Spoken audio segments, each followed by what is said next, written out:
بسم اللہ الرحمن الرحیم۔ کیا آپ جانتے ہیں قارون کون تھا؟ آپ سب نے قارون کے بارے میں تو سنا ہی ہوگا۔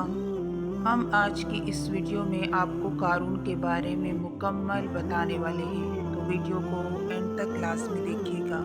قارون حضرت موسیٰ علیہ السلام کے چچا یسہر کا بیٹا تھا۔ بہت ہی شکیل اور خوبصورت آدمی تھا، اسی لیے لوگ اس کے حسن و جمال سے متاثر ہو کر اس کو منور کہا کرتے تھے۔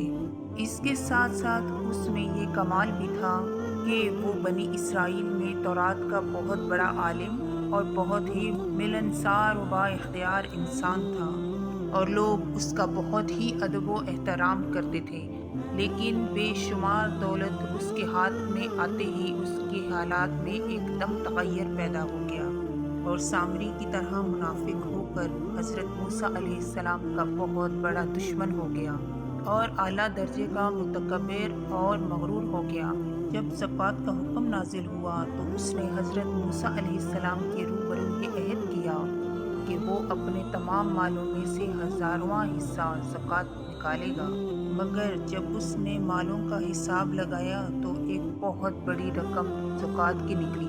یہ دیکھ کر اس پر ایک دم حرص و بخل کا بھوت سوار ہو گیا، اور نہ صرف زکوٰۃ کا منکر ہو گیا بلکہ عام طور پر بنی اسرائیل کو بہکانے لگا کہ حضرت موسیٰ علیہ السلام اس بہانے تمہارے مالوں کو لے لینا چاہتے ہیں، یہاں تک کہ حضرت موسیٰ علیہ السلام سے لوگوں کو برگزشتہ کرنے کے لیے اس خبیث نے یہ گندی اور گنہنی چال چلی کہ ایک عورت کو بہت زیادہ مال و دولت دے کر آمادہ کر لیا کہ وہ آپ پر بدکاری کا الزام لگائے۔ چنانچہ عین اس وقت جب کہ حضرت موسیٰ علیہ السلام واز فرما رہے تھے، قارون نے آپ کو ٹوکا کہ فلانی عورت سے آپ نے بدکاری کی ہے۔ حضرت موسیٰ علیہ السلام نے فرمایا کہ اس عورت کو میرے سامنے لاؤ۔ چنانچہ وہ عورت بلائی گئی تو حضرت موسیٰ علیہ السلام نے فرمایا کہ اے عورت، اس اللہ کی قسم جس نے بنی اسرائیل کے لیے دریا کو پھاڑ دیا اور عافیت و سلامتی کے ساتھ دریا کے پار کرا کر فرعون سے نجات دی،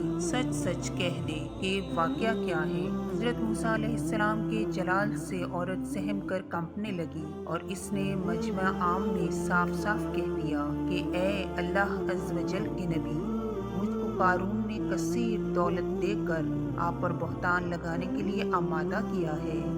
اس وقت حضرت موسیٰ علیہ السلام آپ دیدہ ہو کر سجدہ شکر میں گر پڑے، اور بحالت سجدہ آپ نے یہ دعا مانگی کہ یا اللہ، قارون پر اپنا قہر و غضب نازل فرما دے۔ پھر آپ نے مجمع سے فرمایا کہ جو قارون کا ساتھی ہو وہ قارون کے ساتھ ٹھہرا رہے، اور جو میرا ساتھی ہو وہ قارون سے جدا ہو جائے۔ چنانچہ 2 خبیثوں کے سوا تمام بنی اسرائیل قارون سے الگ ہو گئے۔ پھر حضرت موسیٰ علیہ السلام نے زمین کو حکم دیا کہ اے زمین، تو اس کو پکڑ لے، تو قارون ایک دم گھٹنوں تک زمین میں دھنس گیا۔ پھر آپ نے دوبارہ زمین سے یہی فرمایا تو وہ کمر تک زمین میں دھنس گیا۔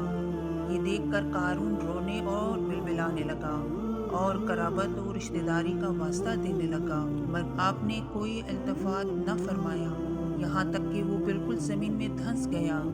2 منحوس آدمی جو قارون کے ساتھی ہوئے تھے لوگوں سے کہنے لگے کہ حضرت موسیٰ علیہ السلام نے قارون کو اس لیے دھنسا دیا ہے تاکہ قارون کے مکان اور اس کے خزانے پر خود قبضہ کر لے۔ تو آپ نے اللہ تعالیٰ سے دعا مانگی کہ قارون کا مکان اور خزانہ بھی زمین میں دھس جائے۔ چنانچہ قارون کا مکان جو سونے کا تھا اور اس کا سارا خزانہ سبھی زمین میں دھس گیا۔ قارون کا خزانہ، اس کو قرآن کی زبان سے سنیے۔ اللہ تعالیٰ کا ارشاد ہے کہ ہم نے قارون کو اتنے خزانے دیے تھے کہ ان خزانوں کی کنجیاں ایک مضبوط اور طاقتور جماعت بمشکل اٹھا سکتی تھی۔ قرآن مجید میں ارشاد ہوتا ہے، ترجمہ: بے شک قارون موسیٰ کی قوم سے تھا، پھر اس نے ان پر زیادتی کی، اور ہم نے اس کو اتنے خزانے دیے جن کی کنجیاں ایک زور آور جماعت پر بھاری تھی۔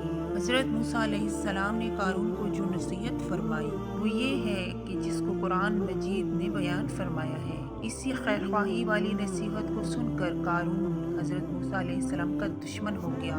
غور کیجئے کہ کتنی مخلصانہ اور کس قدر پیاری نصیحت ہے جو حضرت موسیٰ علیہ السلام کے ساتھ ساتھ ساری قوم قارون کو سناتی رہی۔